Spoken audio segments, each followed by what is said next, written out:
But a more immediate problem faced the government on immigration.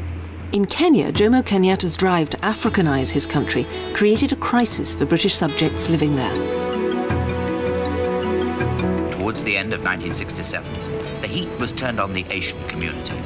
Many Asians had retained British citizenship under the terms of the independence agreement. Kenyatta made them choose between becoming Kenya citizens or risk losing their jobs and trades.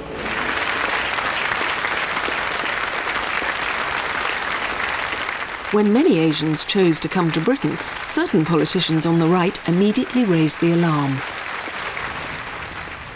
We are determined to preserve the British character of Britain.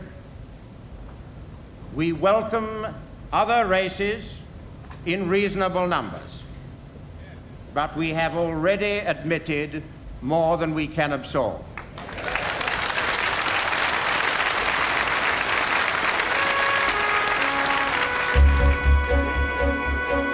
The British government made a last-ditch attempt to persuade India to take the unwanted Kenyan Asians. A delegation was sent to Delhi. This was in order to explore through the High Commission there with the Indian government whether they would be receptive to the idea of some of these Indian people going back to India. Going back is the wrong way of describing it, because most of them had never been in India, but they were Indian in origin. And they had as strong a connection with India as they did with the United Kingdom. But the Indian government, I think, with hindsight, quite understandably, felt that these were people who'd cast their lot in with Africa and thereby with the United Kingdom, and that was where they should go. This is a scene that's occurring almost every night at Nairobi Airport. Nearly 1,000 people a week, perhaps more than 1,000 a week, are now leaving Kenya for Britain. This is the Asian community, a community of which still about 125,000 people are entitled, as British citizens, to come to Britain. But that entitlement was soon to be downgraded. Those Asians who hadn't set off for Britain were about to have their right to automatic entry dramatically and abruptly removed. In the last week of February 1968, Callaghan rushed through legislation that would keep the Asians out. I remember getting home at 7:15 when my husband was asleep in bed. I flopped on the bed and said, "Ted, get me a cup of tea." And while he did, I dozed off for 3 minutes. Then I had to get up, have a bath, some breakfast and go to a cabinet meeting. Well, the awful thing was, I remember that in that cabinet meeting I struggled to keep awake. But it was Jim Callaghan droning on as Home Secretary. He just could not stay awake. That haunted me ever for the rest of my cabinet life, the fact that I'd never fallen asleep in cabinet before. And to do it on that bill, I could see my enemies attacking me. She never said a word. This march on Downing Street was one of the first repercussions against the government's plan to curb the entry of Asians from Kenya into Britain. They weren't all Asians who felt strongly opposed to the new policy, which is designed to control the flood of immigrants into a more easily absorbed, steady flow. I thought it was a moral disgrace. Never mind race, it broke a pledge that we had given. I'm not in favour of governments breaking solemn pledges. Wilson and Callaghan and the others panicked, and therefore they brought in this shameful piece of legislation, which was clearly racist in the sense that they weren't worried about an influx of white farmers from the Kenyan highlands. They were purely worried about Asians. And other, more senior Conservatives were also uneasy. I remember one night sort of walking up and down the lobbies in the House of Commons, agonising as to whether we were right to be prepared to go along with the Callaghan government, and which was the view of the Shadow Cabinet as a whole, or whether we ought not to stand out against it. And in the end, rightly or wrongly, we decided to fall in line. There was outcry on the streets, but Labour ministers were still agonising over the right course of action. I thought in principle it was the wrong thing to do, because it flew in the face of our very serious Commonwealth obligations and indeed our international obligations generally. And therefore, for me as for others, it was a very, very painful business in the House of Commons at that time. George Thompson was representing the difficulties that would arise. I wasn't unaware of the difficulties that would arise. We all were. We knew very well the difficulties. But there were also problems that we had to face here.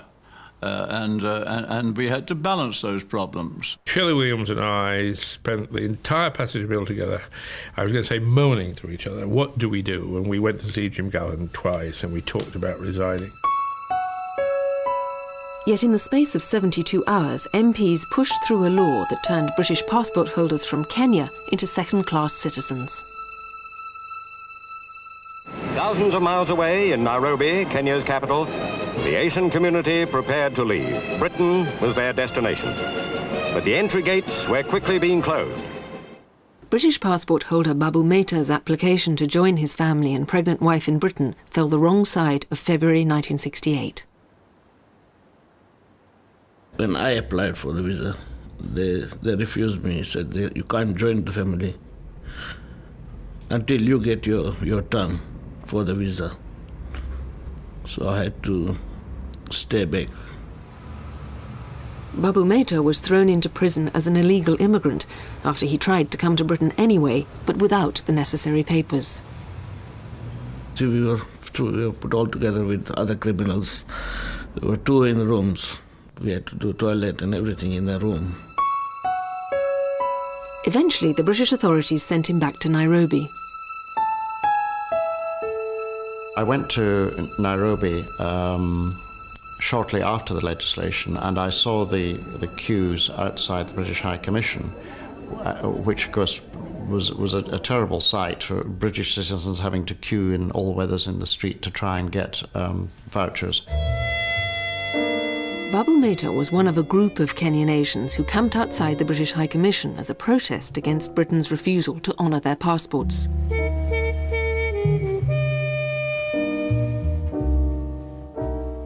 They all had a touching faith that we would honour the British passport that they got.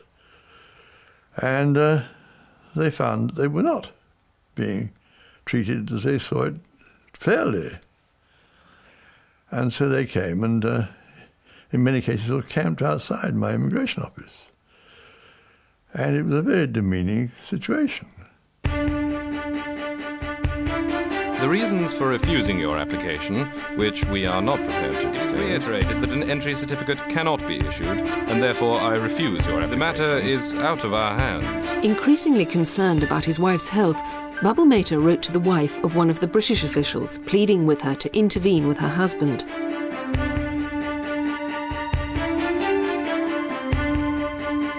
The High Commission deemed the letter offensive. Mehta decided to fly to London, even though he still didn't have the right entry certificate. We went to Uganda, and from Uganda they sent us back again to Nairobi. And this time, the Kenyan government didn't accept us. They sent us back to Entebbe. Entebbe, they sent us back to Addis Ababa. And from Addis Ababa, we went back to England. And from England, they sent us back to Kenya. Again, from Kenya, they didn't accept us, so they sent us back to London. Again, they sent us from London to Nairobi. And the last time they sent us back from Nairobi to London. And this time they accepted us. Like Babu Mehta, British Asians from Kenya who wanted to come to Britain were often forced to wait, sometimes for years, just as the Act had intended. I can only say that for me it was a trauma for the 36 hours. I should have resigned over the bill. I voted for a lot of things that the House of Commons I shouldn't have voted for. But that's what political life is like. There's only one I should have been so opposed to that I resigned, and it was that. Some campaigners claimed that Babu Mehta would have been able to join his wife more easily if the Home Secretary had been Roy Jenkins. I can't say for certain whether I would have introduced the bill. I'd have been very loath to do so. I was trying to grapple with what seemed to most people at the time to be the central thing threatening the life of the government, which was the balance payments economic situation and the position of sterling. And I think I would have thought it was a little light-hearted to run away from that on a resignation of principle on the Kenyan Nations bill, which indeed I had allowed to be prepared by officials. I think I said, go slow, try and avoid doing it, I don't like it, etc., but I didn't say more than that. Determined to preserve the British character of Britain.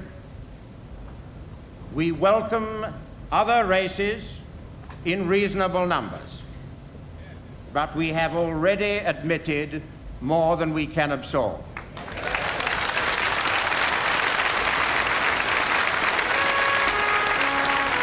Going back to India, going back is the wrong way of describing it, because most of them had never been in India, but they were Indian in origin, and they had a stronger connection with India as they did with the United Kingdom. But the Indian government, I think, with hindsight, quite understandably, felt that these were people who'd cast their lot in with Africa. And But a more immediate problem faced the government on immigration. In Kenya, Jomo Kenyatta's drive to Africanise his country created a crisis for British subjects living there.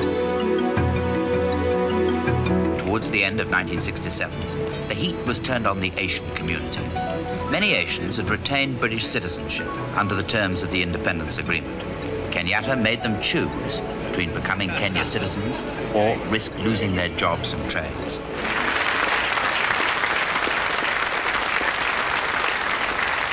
When many Asians chose to come to Britain, certain politicians on the right immediately raised the alarm.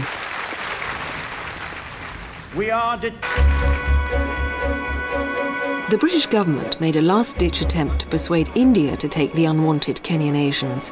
A delegation was sent to Delhi. This was in order to explore through the High Commission there with the Indian government whether they would be receptive to the idea of some of these Indian people